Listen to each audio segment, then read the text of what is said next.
ዛሬ በቀላሉ ማለት ነው ምንም የማታውቁ ሰዎች ቃል እንዴት እንደምታነቡ ላሳያችሁ። እናንተ ዝም ብላችሁ ማለት ነው ፊደላትን በቅደም ተከተል መያዝ ብቻ ሳይሆን እንዴት በቀላሉ ቅርጻቸውን ተጠቅማችሁ ማለት ነው እንዲሁም ስማቸውን በቀላሉ በትንሽ ደቂቃ ብቻ ማንበብ እንደምችሉ ላሳያችሁ ማለት ነው። እንደምታዩት እቺ ሀ ነች፣ እቺ ለ አረለ ምንም ተጨማሪ ቅጥያ ነገር ቅርጽ የላቸውም። እቺ ሁ ነች፣ እቺ ሉ ነች አይደል? ከጎን እች ምልክት ማለትም ከጎን አግዳሚ አላቸው ማለት ነው አይደል? እቺ ከጎን እችም ከጎን በደንብ አስተውሉ። እቺ ሶስተኛ ነች፣ ጫማ መሰል ቅርጽ ወይም ሸፋፋ አላት። እችም አላት ሶስተኛ። አራተኛ ደግሞ አንድ እግሩ በቀኝ በኩል ረዝሟል አይደል? በቀኝ እችኛዋ ግራ መስመር ብትሆን እችኛዋ ደግሞ ቀኝ መስመር ብትሆን በቀኝ በኩል ያለው ረዝሟል ማለት ነው። እዚህ ጋም በቀኝ በኩል ረዝሟል። በቀኝ ረዘመ ማለት በግራ በኩል አጠረ ማለት ነው አይደለ? ስለዚህ በቀኝ በኩል የሚረዝሙ ከሆነ አራተኛ ናቸው ብላችሁ ያዙ። ከዛስ አምስተኛ እግራቸው ላይ ቀለበት፣ ይህም ቀለበት ወይም ዜሮ ክብ ብላችሁ ያዙት።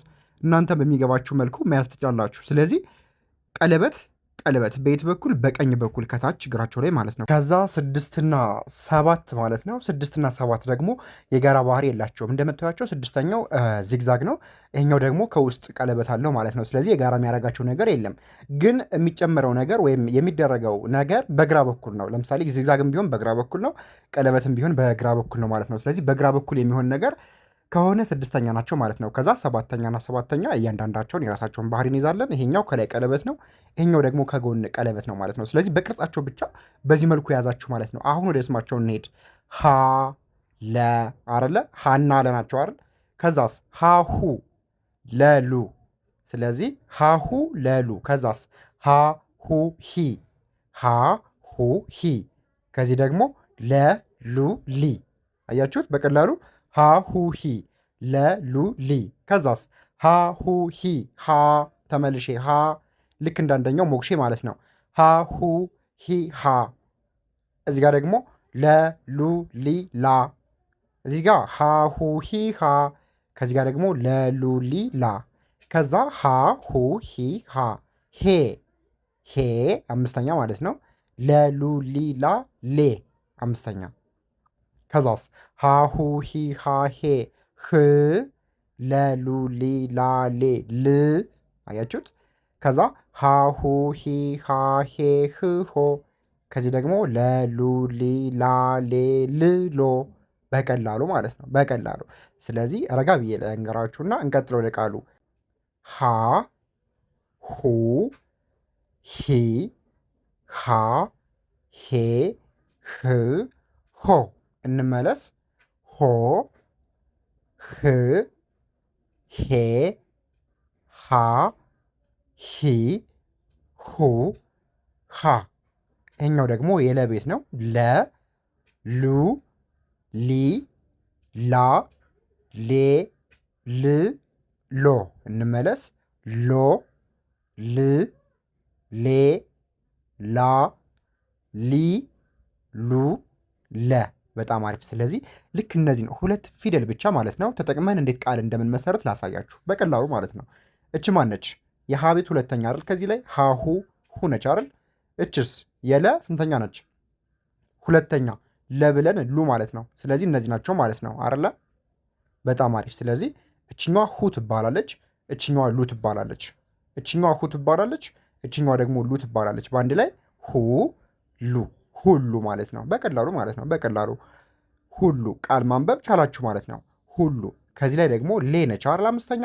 ለሉ ሊ ላ ሌ። እግሩ ላይ ቀለበት ያለው ሌ። ይኸው ሌ። ከዛስ ላ ለሉ ሊ ላ። አንድ እግሩ ያጠረው አይደል? ይሄ ላ 4ኛው። በጣም አሪፍ። ስለዚህ 5ኛ ሌ፣ 4ኛ ላ። በአንድ ላይ ሌ ላ ሌላ ሌላ። ከዚህ ጋር ደግሞ ሉ ነች 2ኛች ሉ የለ 2ኛ ሉ። ከዛ እችኛዋ ደግሞ ላ። ሉ ብላችሁ ላ ስትሉ ሉላ ሉ ላ ሉላ። ከዛስ ሆ የሃ መጨረሻ 7ኛው ሆ። ጭንቅላቱ ላይ ዜሮ ያለው ማለት ነው። ከላይ ዜሮ ያለው ሆ። ከዛ እግሩ ላይ ደግሞ ቀለበት ያለው ሄ። ሆ ብላችሁ ሄ ስትሉ ሆ ሄ ሆ ሄ። ከዛ ሎ ነው። ሎ ከጎን ዜሮ የተንጠለጠለ ዜሮ ያለው ሎ። ከዛስ እግሩ ላይ ደግሞ ሌ ቀለበት ያለው ማለት ነው። ሌ ሎ ብላችሁ ሌ ስትሉ ሎሌ። ከዚህ ጋር ደግሞ ደብል ሊሊ ባለጫማዎቹ ማለት ነው። እችም ጫማ አላት፣ እችም ጫማ አላት። ግን አሁን የተጠየቅነው ሁለተኛ ሁለት ጊዜ ስትጠራ ማለት ነው። ሊ አያችሁት? ሊ ሊሊ። እሺ ከዚህ ጋር ደግሞ ሄ የሃ አምስተኛች ማለት ነው። ሄ እግሩ ላይ ቀለበት ያለው ሄ። ከዛ ሎ ሰባተኛ ሎ። ስለዚህ ሄ ብላችሁ ሎ ስትሉ ሄሎ። ስለዚህ በሃና በለ ብቻ ማለት ነው 1 2 3 4 5 6 7 ቃል መሰረታችሁ ማለት ነው። እናንተ ማድረግ ያለባችሁ በዚህ መልኩ ነው መሄድ ያለባችሁ። ጀማሪዎች ከሆናችሁ ልክ 2 ፊደል ትይዙና ቃል መመስረት እያገጣጠማችሁ እያጣመራችሁ ቃል መመስረት ማለት ነው። ስለዚህ ይኸው ሁሉ፣ ሌላ፣ ሉላ፣ ሆሄ፣ ሎሌ፣ ሊሊ፣ ሄሎ ብለን መሰረት ነው ማለት ነው። በዚህ መልኩ ስልታዊ በሆነ መንገድ ደግሞ በውስጥ መስመር መማር የምትፈልጉ ከሀገር ውስጥም ሆነ ከሀገር ውጭ ሆናችሁ እጃችሁ ላይ በሚገኝ ስልክ ብቻ በሳምንት 5 ቀን በቀን ደግሞ 1 ሰዓት ስራችሁን በማይነካ መልኩ መማር የምትፈልጉ ስልክ ባዮ ላይ አለ፣ ደውሉልን፣ መማር ትችላላችሁ። ከሀገር ውስጥ ያላችሁ ቀጥታ ደውሉ።